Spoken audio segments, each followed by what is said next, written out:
So, Anthony, it's been a few months since your last fight. I mean, you were on the first card back for the pandemic. Now you're on the last card of 2020. How does it feel to kind of bookend your year with those two particular dates? Yeah, man. The first fight back was wild. We were in the arena with like no one in the arena. That was definitely a different experience. I think this time around it's going to be a smaller venue, so it should be a little more comfortable. Getting out there and changing it, exchanging it up. But man, it's been a crazy year for everybody. 2020 was a wild year for all of us. But I think for me, I had a lot of growth as a person, as a athlete, and it feels good to be where I'm at right now. I wanted to get on this card for a while, so I was kind of getting in shape and getting ready for opportunity, and it popped up. I'm glad you brought that up because that was my next question. I feel like we barely just heard about it just a few weeks ago, but how long did you know that fighting on this date might be in the cards for you at the end of the year? Yeah, in my head, I was getting ready for this for man since my last fight. Honestly, I was like, I want 3 fights this year. We didn't get something booked, on the card specifically, like when it popped up, because I initially it was going to be the 12th. I think that's what we were kind of negotiating. So I was getting ready for the 12th actually, and then Leon Edwards, I think, got COVID or something happened with COVID and gave me an opportunity to jump on this card. I was listening to your ESPN interview where you spoke at length about, mental strength and working with a psychologist. My question, you guys as professional fighters and public figures, everyone wants you to know their opinion about you on social media, whether it's good or bad after a fight. Talking with a professional, how has that helped you in terms of tuning out a lot of that criticism and just the sheer amount of it you get every day? Yeah, honestly, not more of like not the opinions of other people. It's more of my own opinion. I think when you hear someone's opinion and then you let that resonate in your own head, and then that becomes like this driving force of like, man, I suck at this, or I need to do this. That's when the error happens. And I think I was victim to that a lot in the last later part of my career. After the RDA fight, I let a lot of opinions get in my head, and it dug down deep, and I wasn't aware that it was like making my mind drift off during my training sessions, during my downtime fight week. I was like letting these thoughts like dictate my actions and dictate how I approach these fights. And the results showed in my performances. It was a confidence thing for me, honestly. Like once I went back and looked at my old fights, I was letting these thoughts just getting my head so deep where I was reacting as it was a reality and not just a thought. Gotcha. Final question. How do you feel you match up stylistically with Alex? Man, Alex is actually a dangerous guy. I think not a lot of people know who he is, so it's kind of like I'm supposed to win this fight. These are the dangerous fights. Like the fights you're supposed to win are the dangerous fights. So I think I got to be stylistic. Stylistically, I think I have a great style against anybody. But I know he has a game plan. I fought one of his teammates before. I addressed a lot of them issues in my training camp, having like a real protocol to getting put on my back, getting put on the cage. Having a step-by-step system on how to defend that, not just like I'm gonna fight it off and figure out as the fight goes. So I just feel a lot more prepared in that aspect of it, and I just got to be myself out there. And once I get in that flow and that groove, I think it's hard for anybody to fight me. Hey, thank you, Anthony, and good luck. Thank you, bro. We'll take our next set of questions from Damon Martin with MMA Fighting. Hey, Anthony. Earlier this week, you announced that you are starting your own management company. Can you kind of walk me through like the inspiration for that and how that happened? Yeah, man, I've been doing this. Honestly, I've been doing it for a while, just not officially. With my younger brother's career, a lot of fighters at Ruthless Sport, and we kind of have the factory to build great fighters. From where I started fighting in a Harley Davidson dealership in Milwaukee, Wisconsin. That was my first fight, all the way up to a UFC world title. So we have all the pieces of the puzzle in Milwaukee. And it was something I've been wanting to do for a long time. It's just like I didn't officially announce it. I've been guiding Sergio's career since he started. And I think I know what fighters need. I've been with numerous management companies. I've been in all different stages of my career, and I feel like there's a spot that I can give back to these fighters a little more from. Without getting crazy details, but like finances, mental health, the right fights at the right time, the ability to get into the big shows. And then I'm also starting my own fight promotion in Milwaukee. So it kind of just all plays in together. So the fight promotion, I have a place to build up my talent, give them the right fights, and then hopefully give them to the bigger shows. I know, obviously, you have a good management team of your own. Are you working alongside them? Are they going to help you, kind of develop this in terms of like building your own stable of fighters? Not really, no, not hand in hand helping me do this. They got their own stable of fighters they got to deal with, but they definitely give me advice. And I think I definitely still need somebody that represents my career. So I'm not going to pull myself over, on the as the fight negotiation side, but as the marketing side, I'm doing all my own marketing stuff now. I'm doing all my own relationship building stuff. So it's just giving me that insight in how this works. There are great managers out there, obviously, but we also unfortunately have heard some of the horror stories. Guys having money stolen from them, sponsorship deals, things like that. Do you feel like that's a big aspect of doing this? Is kind of sharing your own experiences with the next generation? Because unfortunately, we have seen good side, but we also have seen a lot of bad side with management in this business. Yeah, man, there are some great managers out there. This isn't something where I'm like, yo, there's horrible managers. It's more of like I think I know the way it needs to be done. And I know what fighters need at all different stages of their career. So like when I'm doing this, like we have 80 guys that we signed currently for my first combine. It's more of a fight family. Like I want these guys to be part of something that's not like, all right, here's a negotiated contract, go get ready, and then we'll talk to you on your next negotiation. We're doing like Zoom meetings where it has to be Zoom because of COVID. But mindset stuff, different older fighters that have experience, talking to my athletes, tax accounting, teaching them how to make LLCs, paying themselves salaries, all the stuff that I had to learn on my own, honestly, that I'm giving to these guys right from jump. And Anthony, correct me if I'm wrong, from another interview I saw, did you say that this is the final fight on your current UFC contract? This is, man. This is my last fight on my current contract. So we'll see what happens after this one. And I'm trying not to like let my mind get into that and like, what's coming next. Some people were asking questions like, Dana announced that chopping block thing. I feel like every fight is the biggest fight of your life. And, no matter what, your job's always on the line if you don't perform. So I'm coming with the same mindset as I always do. So my last question following up on that, I mean, you're a former champion, you're a veteran, you always go out there and put on exciting fights. I don't personally think you'd be on the chopping block, win or lose, but is there a little bit of, we've seen it with certain fighters, they kind of bet on themselves, not that you want to leave the UFC by any means, but if you go out there and put on a second great performance after beating Cowboy and you go out there and beat Alex Morono, are you kind of in a way gambling, betting on yourself to get a better contract next time out? I mean, our job is to make as much as we can from this, and it's not, it's what you're worth. Like, what can you bring to the table? I know this is a business, so I don't expect I'm not going there like, yo, if I beat Alex Morono in a fantastic way, I get a crazy pay bump. But I'm just kind of like playing it little by little. Like before my career, I would sign my next contract where I had 3 fights left, 2 fights left, even before I got to that point. So this time around, I'm just taking it one fight at a time, and I think that's why I chose this opponent. It's not like the next big fight, what's going to get me into the championship. I kind of want to take it little by little this time of my career. I'm 33 years old.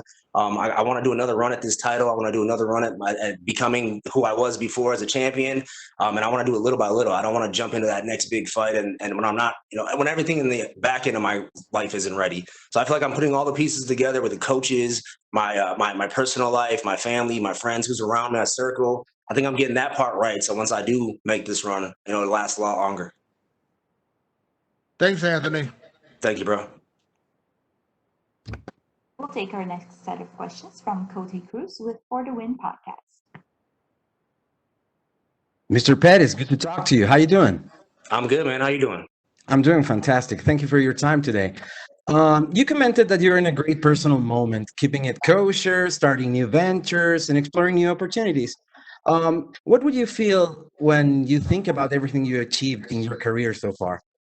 I'm not done yet. That's what I always tell myself. I'm not done yet. I feel like what I've done is amazing. The 10-year anniversary of the Showtime kick was yesterday. A great moment in my career. So I got to go look back we're stuck in a hotel room here with, I'm with Duke and my younger brother, Sergio Pettis, and then Robert Drysdale's in my corner. So we've just been reminiscing on the past, man. Just all the stuff we've been through from the WEC days to my UFC debut to becoming the world champion to the 3 losses in a row. We're literally going through all that stuff together. And, man, it's been an amazing run, man. Like, I'm blessed to be where I'm at.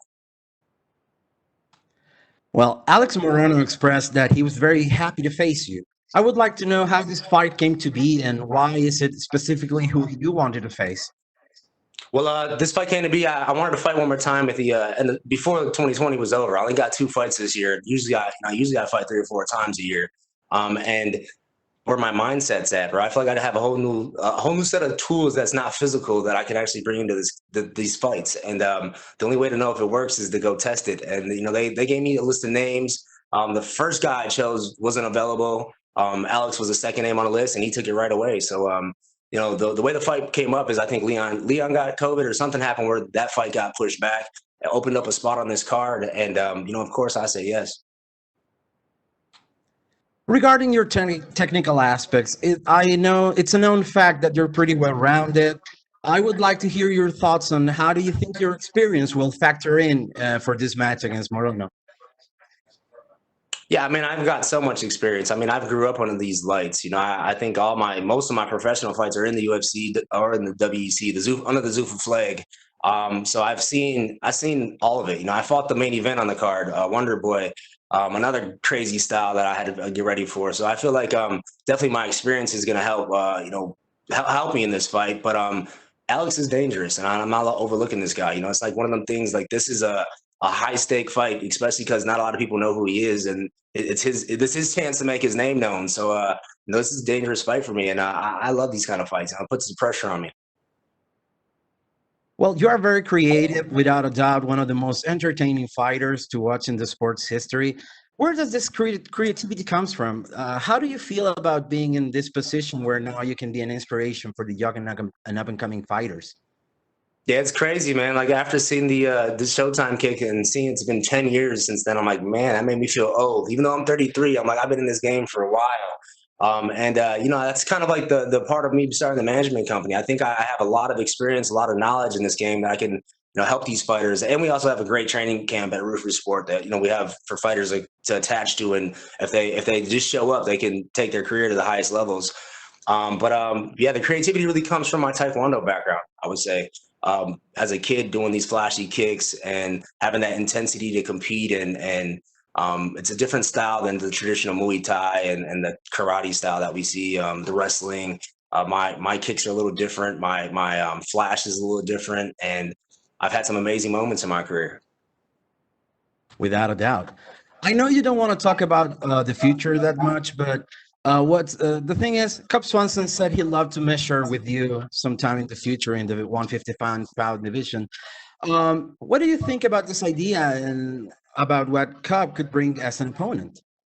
Yeah, Cub's good, man. Actually, I trained with Cub out in Albuquerque. He has some great jiu-jitsu. We did some striking.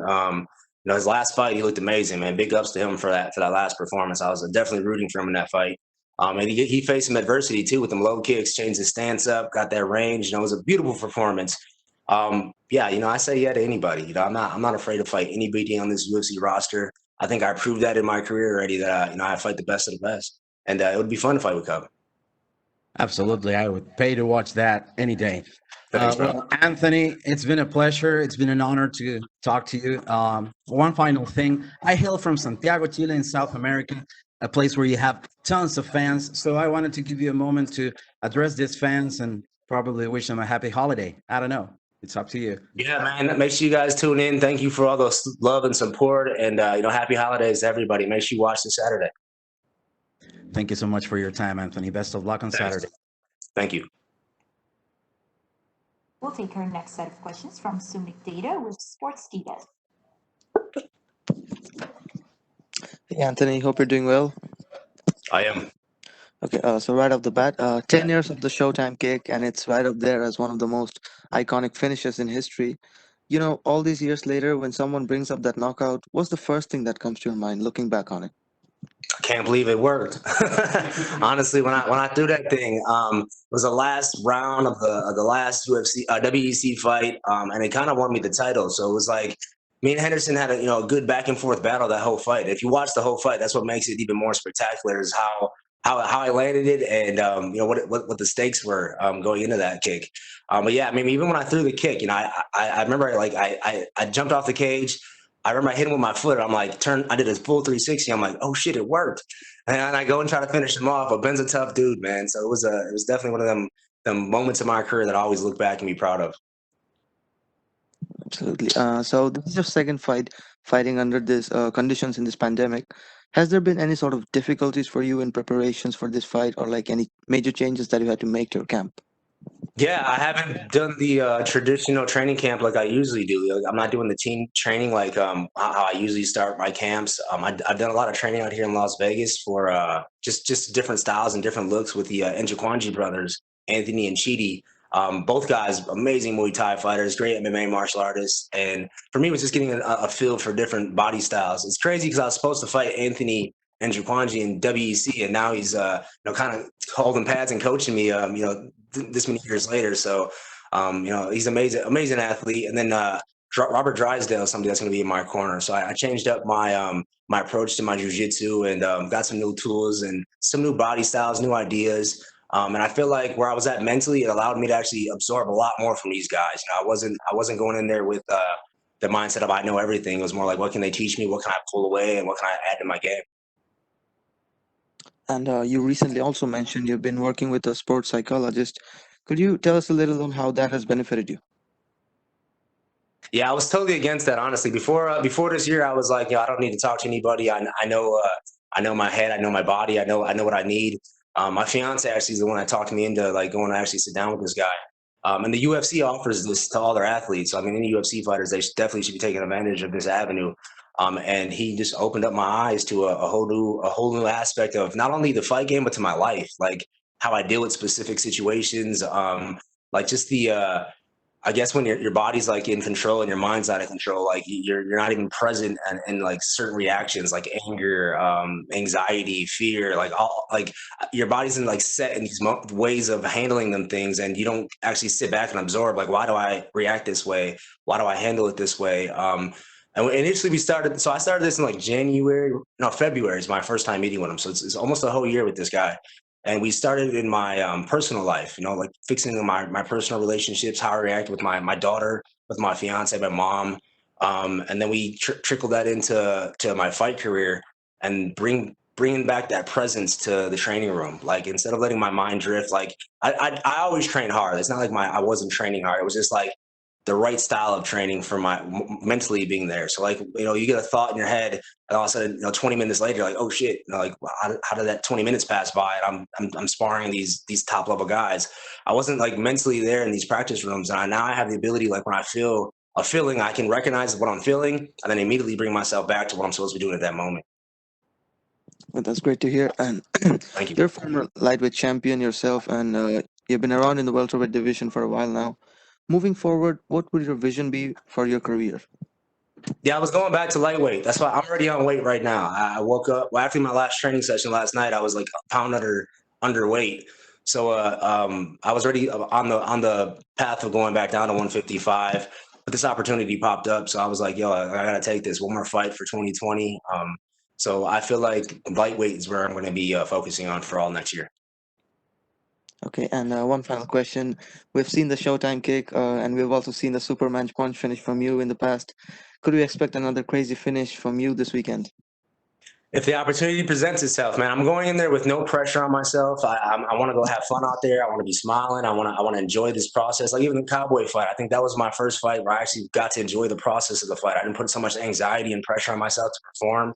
And I think I'm finding that right recipe to make these things happen again. Like when the Showtime kick happened, I was so focused on becoming the champion, and I didn't have any distractions. I didn't have any old fights to revert to that I had to face adversity. I was like on a tear during that time. So now, like when these like moments happen where I face adversity, I break my hand, or I have somebody gets me with a good shot. My mindset goes back to those fights, and it's like, oh shit, I gotta deal with that before I lose again. Or now I have the ability to bring myself back and deal with the current moment.